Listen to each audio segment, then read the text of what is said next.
नमस्कार, स्वागत है आपका IMS टुडे में। मैं तानिशी और आज हमारे साथ हिंदी जर्नलिज्म के एक काफ़ी जानी मानी हस्ती प्राइम टाइम न्यूज़ के एंकर सुमित अवस्थी जी मौजूद हैं। सर, स्वागत है आपका IMS टुडे में। Thank you. सर, मेरा पहला सवाल आपसे ये है कि जैसे आपने पॉलिटिक्स और स्पोर्ट्स सारे ही कवरेज किए हैं, तो सबसे ज़्यादा चैलेंजिंग कवरेज आपके लिए कौन सा रहा? हर चीज़ का अपना चैलेंज है। ऐसा नहीं है कि स्पोर्ट्स कवर कर रहे हैं तो काम आसान हो जाता है। पॉलिटिक्स में काम डिफ़िकल्ट है, इंटरनेशनल रिलेशन में कुछ और। हर चीज़ की अपनी अपनी प्रॉब्लम्स हैं, अपने अपने चैलेंजेस हैं। सबको ईमानदारी से कर पाऊँ, अच्छे से कर पाऊँ और अपने संस्थान के लिए सबसे बेहतर तरीके से पेश कर पाऊँ, चाहे मैं जिस भी संस्थान के लिए काम कर रहा हूँ, कोशिश वही होती है।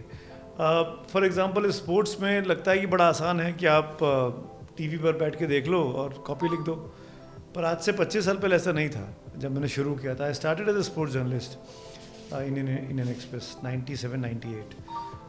तब एक तो इंडियन एक्सप्रेस था, प्रिंट मीडिया था और टीवी नहीं थे और यूट्यूब चैनल नहीं थे, फेसबुक नहीं था, सोशल मीडिया नहीं था। तो आपको कोई भी चीज़ रेडीमेड नहीं मिलती थी, आपको बाकायदा चल के जाना पड़ता था, टिकट खरीदने पड़ते थे या प्रेस गैलरी का पास अरेंज करना पड़ता था। फिर आप बैठो, फिर आप कवरेज करो, दिन भर मैच देखो, दिन भर देखो, उसके बाद इतनी सी खबर छपती थी। आपने वहाँ लगाए 6 घंटे, 7 घंटे, 8 घंटे और खबर छपी 6, 7, 8 लाइनों की। एक पूरा बॉक्स आइटम भी कई बार ऐसा होता था। कई बार मैच में बड़ी बड़ी चीज़ें हो जाती थी तो बहुत अच्छी हेडलाइन छप जाती थी। हर चीज़ के अपने प्लस एंड माइनस है। मैं ये बात को अक्सर कहता हूँ अपने लोगों के बीच में कि हमारी इंडस्ट्री ऐसी है बेटा कि न्यूज़ ही न्यूज़ को हराती है। हम आपस में न्यूज़ को ही कम्पीट करते हैं। फॉर एग्जांपल, अगर आज 3 बड़ी चीज़ें घट जाएं, एक स्पोर्ट्स की हो, एक एंटरटेनमेंट की हो और एक पॉलिटिक्स की हो, तो एक संपादक के लिए, एक एडिटर होने के नाते, बिकॉज उस रोल में अब हम आ चुके हैं बीते इतने सालों में, तो ये सिलेक्शन करना बड़ा, वो जो सिलेक्शन है कि कौन सी खबर मेरी पहली हेडलाइन होगी या कौन सी खबर मेरे अखबार के फ्रंट पे छपेगी, वो ज़्यादा चैलेंजिंग होता है रादर देन कवरिंग की इसको मैं कैसे कवर कर रहा हूँ। तो अब चैलेंजेस बदल गए, चैलेंजेस तब भी थे, चैलेंजेस आज भी हैं। आज की तारीख में तो सबसे बड़ा चैलेंज टेक्नोलॉजी के साथ है। पहले हमको भाग भाग के लोगों के पीछे भागना पड़ता था, दिन भर खड़े होना पड़ता था, तब जाके एक साउंड बाइट मिलती थी 20 सेकंड की, 25 सेकंड की। पता लगा 6, 7, 8 घंटे आप खड़े हुए हैं, फिर वो अपने घर से बाहर निकले, बोले नहीं बोले, चले गए, माइक पे लगाया नहीं लगाया, कुछ भी हो सकता था।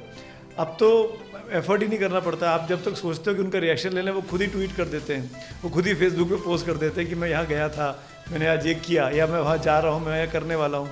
अब चैलेंजेस दूसरे हो गए हैं। अब आपके पास इन्फॉर्मेशन का इतना बम्बार्डमेंट है because of this technology, social media platforms, कि आपको ये चूज़ करना पड़ता है कि हम क्या करें और क्या ना करें, हम क्या सिलेक्ट करें और क्या सिलेक्ट नहीं करें। तो स्टार्टिंग फ्रॉम चैलेंजेस, जहाँ आपने शुरू किया था सवाल, मैं वहीं से जवाब दे रहा हूँ कि स्पोर्ट्स में भी चैलेंज है, किसी भी फील्ड में चैलेंज है। ये आपके ऊपर डिपेंड करता है कि आप अपने मन मस्तिष्क से कितना बैलेंस चीज़ों को रख पाते हैं और कवर कर पाते हैं और अच्छी से अच्छी चीज़ दिखा पाते हैं। तो आपने बहुत सारी बातें कही, लेकिन इसमें एक चीज़ मुझे बहुत अच्छी लगी कि चैलेंजेस तो हर जगह ही हैं, चाहे वो पहले के टाइम पे हो या अब के टाइम पे हो। लेकिन आज डिजिटल मीडिया का बहुत ज़्यादा दौर चल रहा है, तो उसमें ऐसे कौन कौन से चैलेंजेस हैं जो आजकल के आने वाली जो मीडिया एस्पिरेंट्स हैं वो फेस कर सकते हैं?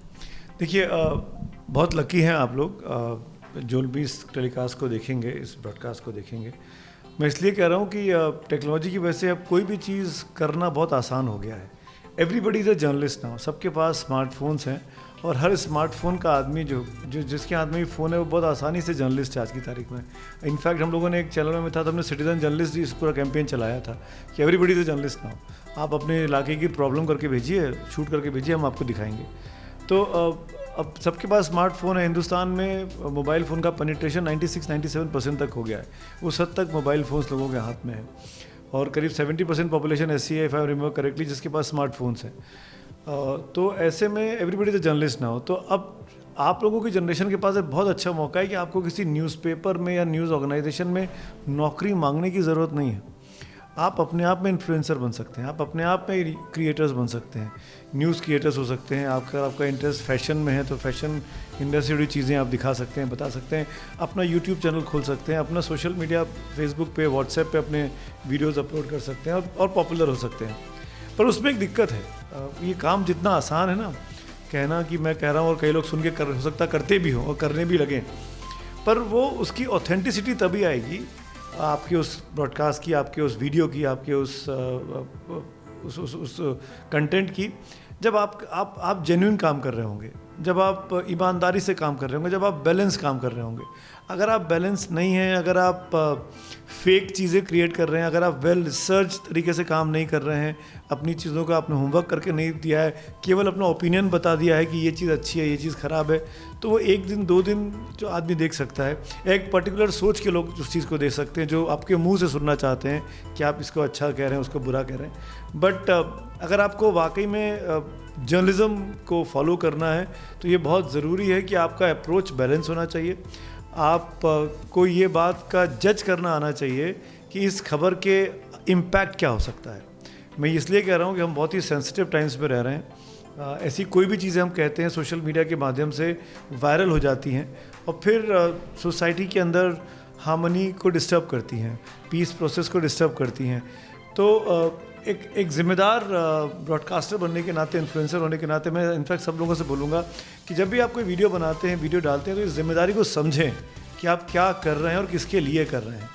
आप XYZ लोगों को खुश करने के चक्कर में ना रहिए, वो बहुत इंपॉर्टेंट है। तो डिजिटल मीडिया का यही सबसे बड़ा चैलेंज है कि वो कैसे अपने आप को बैलेंस दिखाए, कैसे अपने आप को क्रेडिबल दिखाए, कैसे अपने आप को ऑथेंटिकेट दिखाए। एक्सेस है पर वो क्रेडिबिलिटी तभी मिलेगी जब आप क्रेडिबल जर्नलिज्म करेंगे। और क्रेडिबल जर्नलिज्म करने के लिए बहुत ज़रूरी है कि आपका अप्रोच बहुत बैलेंस हो।